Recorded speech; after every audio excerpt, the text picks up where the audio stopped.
board a UFO while... There was something wrong with my car. The engine kept stalling, the lights kept fading and brightening, the tape recorder didn't work, and my body functions went out. I couldn't control my body, even though my mind worked. I knew they were aliens. I let them know that I'm an unnecessary risk to them. Then my consciousness was turned off. The next thing I remember happened the next day. I woke up 60 kilometers from there, almost 24 hours later, in my bed. First, I thought it was a dream. How could it be possible? On closer look, I realized the color of my car had paled considerably, as if the sun had burned to the car's paint. Almost a full tank of gas had been consumed.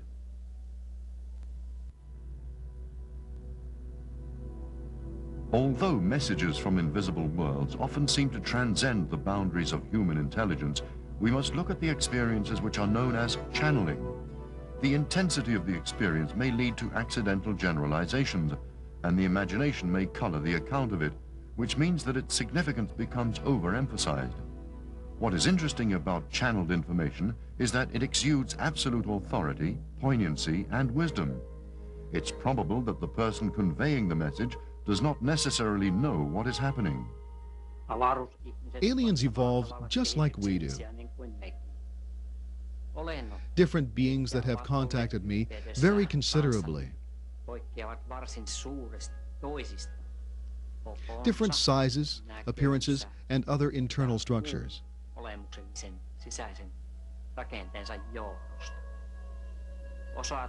Some of them can move by willpower, some distance in space. Others need spacecraft, just like we need means of transportation. These energy beings can use their willpower and gravitation control.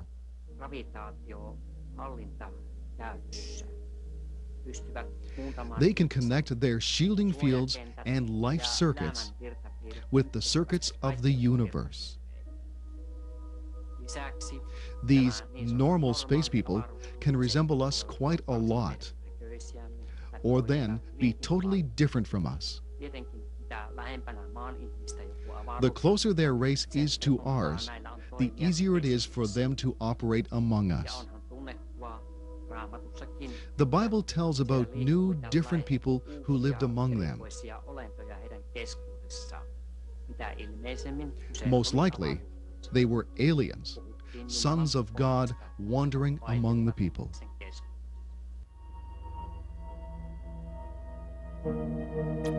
As in all countries of the world, Finland too has a great number of mediumistic painters, musicians, composers, and other artists who are convinced that their art derives from inspiration from invisible worlds.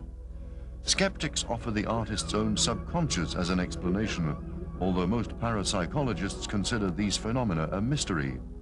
Mediumistic production is often characterized by uncommon energy and an intensity of expression, but also a certain narrowness. Many mediumistic people also claim to have healing skills. Psychosociological study has proved that they are clearly more intelligent and better balanced than the average.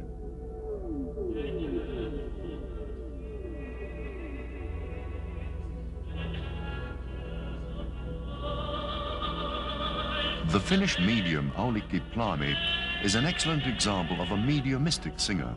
Those performing through her include Carmen, who died at the age of 16, as well as many famous singers long dead. For example, Enrico Caruso, Elvis Presley, and Louis Armstrong.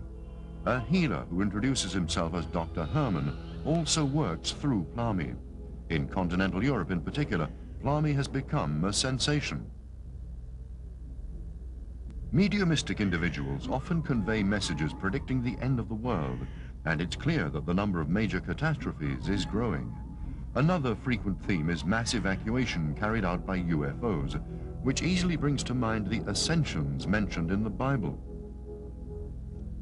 The telepathic experiences of mediumistically gifted individuals are generally extremely strong.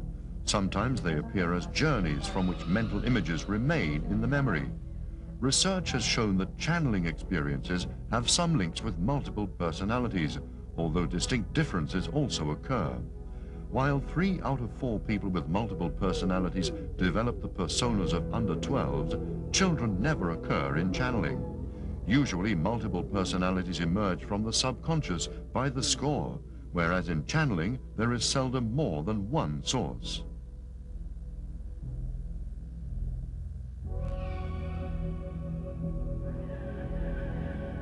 Mediumistic individuals are often sensitive and emotionally strong people. Often the sources they channel display very distinctive characteristics. They are masters, leaders, or captains of spacecraft. Viewed from the point of view of multiple personality theory, it could be said that a strong emotional charge feeds the fantasy of the mediums and leads them further into the world of fantasy. This may ultimately lead to contradictions.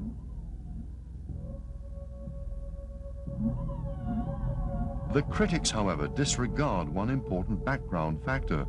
The educational level of channelers is often so significantly low that they couldn't possibly invent the matters that they convey to the world.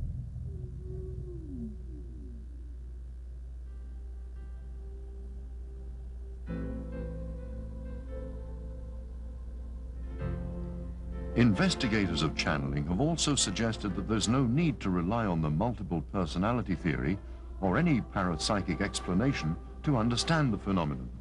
They believe that it could simply be a matter of exceptional talent. Artistic talent often bursts forth so unexpectedly and so phenomenally that there's a great temptation to interpret it as the activation of a reincarnation memory.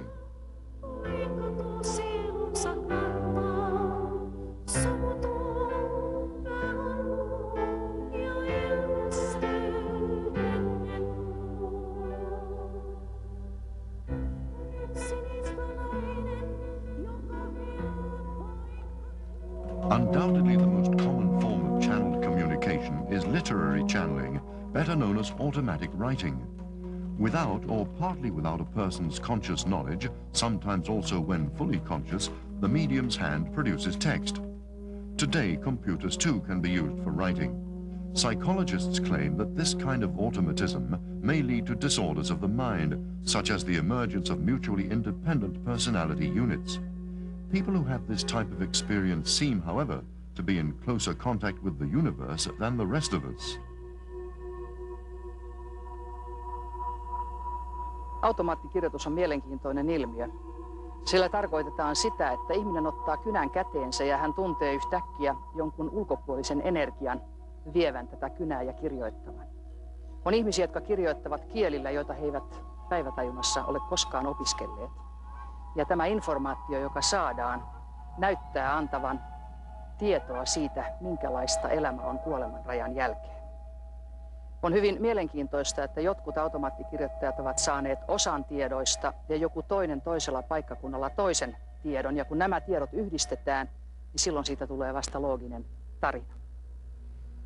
Luonnollisesti nykyaikainen lääketiede sanoo, että automaattikirjoitus tulee ihmisen alitajunnasta. Ja fundamentalistit valitettavasti väittävät sen olevan paholaisen toimia. Itse, joka olen myös lääkäri ja automaattikirjoittaja, totean vain, että aivan varmasti tämä kirjoitus ei tule omasta alitajunnasta, vaan se tulee ulkopuolelta. Ja kun tällä tavalla voi olla yhteydessä toisiin dimensioihin, olivatpa ne sitten kuoleman jälkeisiä tai avaruuden muita dimensioita, olentoja muilta planeetoilta, meillä on mahdollisuus saada erinomaisesti uutta tietoa, jopa teknistä tietoa. Kun ihminen joutuu psyykkisten dimensioiden kanssa tekemisiin, hänen maailmankuvansa muuttuu radikaalisti. Esimerkiksi eräs ystäväni Norjassa, rocktähti Jannike, tapasi ufoja ja humanoideja omalla rannallaan. Kun hän joutui tilanteeseen, että hän joutui asettamaan maailmankuvansa aivan uuteen valoon, kun nämä humanoidit ottivat yhteyttä ja olivat vain parin metrin päässä hänestä, koko hänen maailmankuvansa muuttui. Ja sen seurauksena hämmästyttävästi tällainen rocktähti alkoi tehdä sanoitusta ja laulaa maailman pelastamisesta